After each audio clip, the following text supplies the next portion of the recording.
Hello all, I welcome you to this YouTube channel, and today we want to look at how we can implement EoIP tunnel on a MikroTik device. EoIP is an acronym that stands for Ethernet over IP, and this is a tunneling protocol designed by MikroTik to ensure that there is connectivity among remote sites. It is a tunneling protocol, just like I've said earlier, and it rides over an IP connection.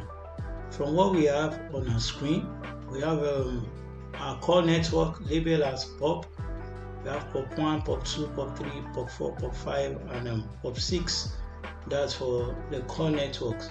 I want to design an EoIP tunnel between this HQ device and the branch. This is like an organization at two different sites in which we want to set up a tunneling protocol between their HQ and the branch in such a way that with the use of EoIP to be as if they are connected to the same switch. So I have configured some parameters on the core devices and also on the client devices. So this is what I have as my IP address on the HQ and the branch. This is the IP connecting to POP 1 for the HQ and a default route to its gateway. Same thing also for the branch. So to start up with setting up your EoIP tunnel, we go for the we can start from the HQ device, and to do this, just come to interfaces, the EoIP tunnel tab, and click the add button. The two parameters that are very essential is the remote address and the tunnel ID. This must be the same across board. So our remote address is the one IP of our branch. Since we are the HQ, the one IP of our branch, that is the IP of the interface that is connecting to the core network. And from our record, our documentation, that will be 172.27.0.6. So the tunnel ID, we can set it as, since this is just like, we can set it as 1, and we can also change the name. Label it as to HQ. We can make the name to be the same, or we can vary it. No, I'm at the HQ, so let me call it to branch 1. So these are the basic parameters that you need to configure when setting up your EoIP interface. If you're also a security conscious person, you can include this parameter IPsec secret. This is just to make sure that it is also secured, adding a security feature to it. So I will enter a value for that. What I entered is admin ADMIN, but I want to encourage us to use something that is more difficult than that. And for you to use this feature, you need to disable allow fast path. So once you have supplied these needed parameters, you have set up your EoIP interface on a MikroTik device. So we've done for the HQ, we also go and do for the branch.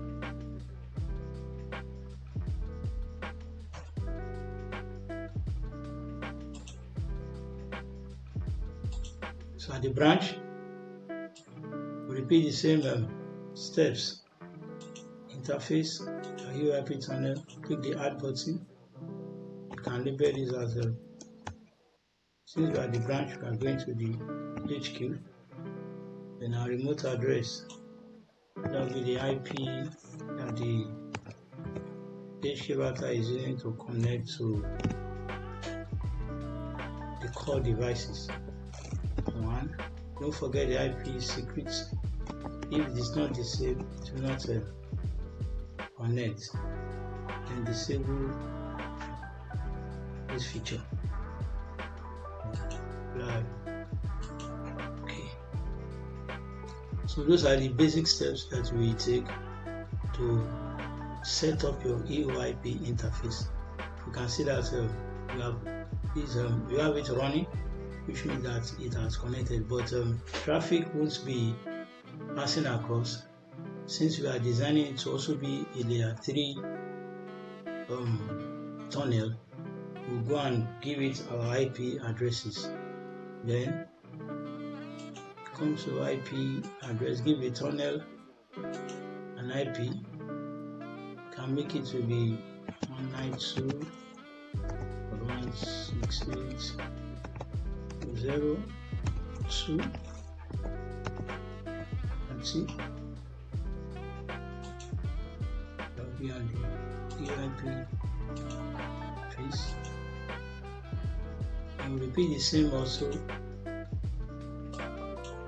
for the HQ.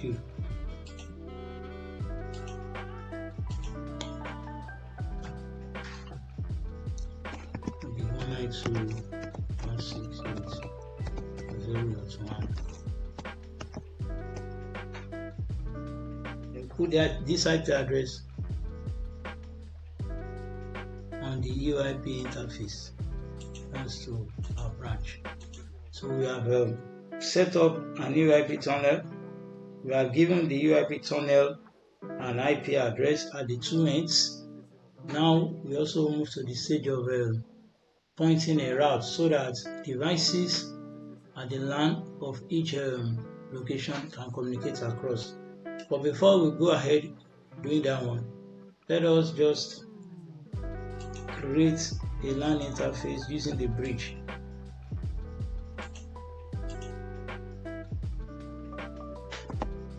I'm at the HQ. Let me label it as LAN at HQ. So I can make it to be the 10 network. Let me just imagine that the 10 network for the LAN at the HQ. Where we have the servers, your printers and the likes. So at the branch, let me just imagine this to be, let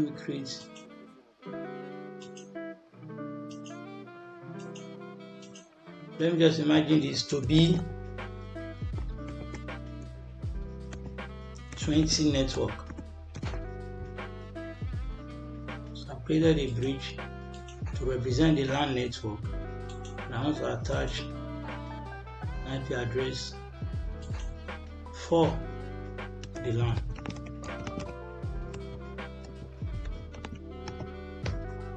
So this is the gateway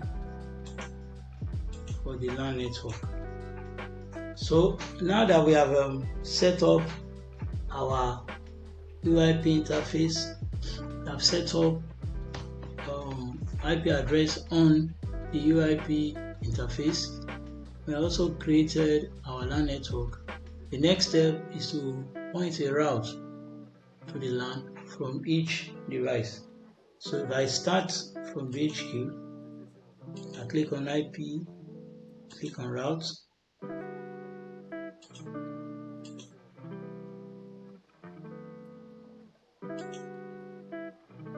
Oh, yeah, still right.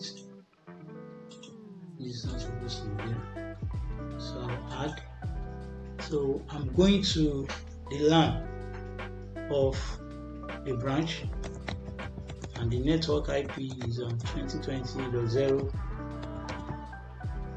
in the subnet of /24, and the gateway will be the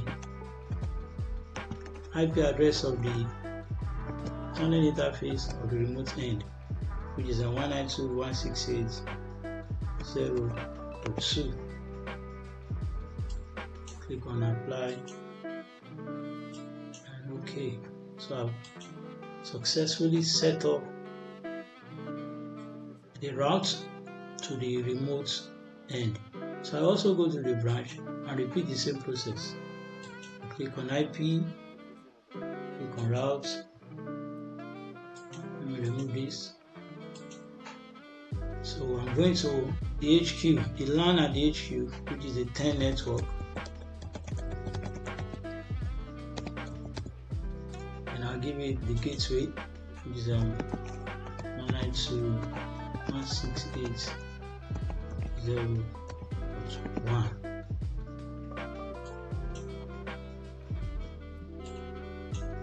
So I've set up a new EoIP using layer 3. Anytime we hear layer 3, that means that an IP is involved. So to test if my connection is okay, that it can work across, first go to the EoIP interface. Once you see this, know that it is running. Then you can carry out your ping test. Can I reach the IP of the EoIP interface of my remote end from the HQ? And that of the branch is 192.168.0.2, which is reachable. From this HQ as well, can I read the gateway of the LAN? I think the LAN is 2020. Yeah. From the HQ.